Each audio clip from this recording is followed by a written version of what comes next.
Hello everyone, welcome back to Yolanda Loves Comfort Food. Today I'm making a chicken pot pie. So we're going to get started and I'm going to use 2 chicken breasts and I just diced those up and I'm sauteing them in some olive oil, and I added my favorite seasonings to this. If you check the description below, I did add a list of all the ingredients that I used. So I'm going to cook that through. And once they're done, I will take out that chicken and I'm going to add a little bit more oil to the pan and saute the vegetables. And I used carrots, potatoes, onions, and celery. I don't use the peas because I don't like the sweetness of the peas. So I just add some black pepper to that, and I'm going to saute that for about 7 to 8 minutes. And once that's done, I'm going to add about 1/4 cup of flour, or maybe like a third cup of flour. And this is where we're going to make the filling.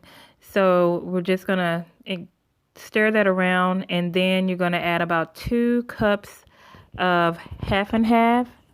I mean, not half and half, excuse me, heavy whipping cream. You can use half and half as well, but I like to use heavy whipping cream. So, also, I did use about 1/2 cup of chicken broth.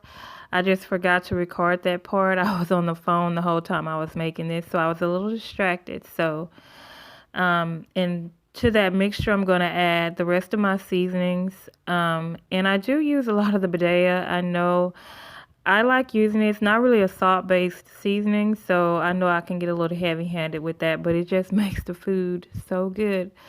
So you're going to let that simmer for about 10 to 15 minutes on a low to medium heat.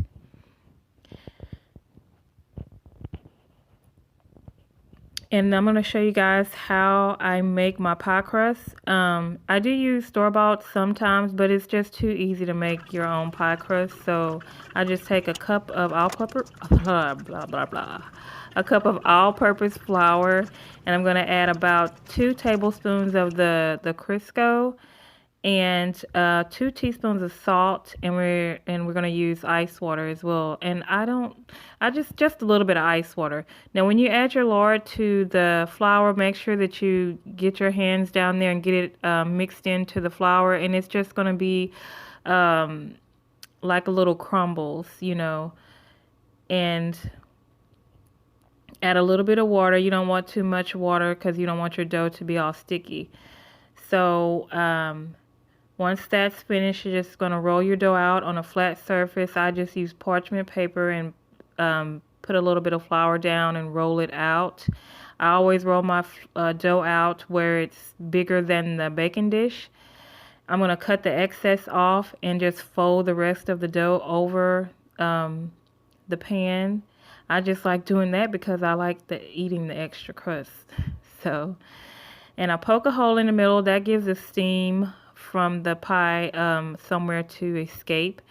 And I put an egg wash on top of that, and we're all done. And it was really good. So I hope you guys enjoy these videos. Please like, comment, and subscribe. And I hope to see you in the next video.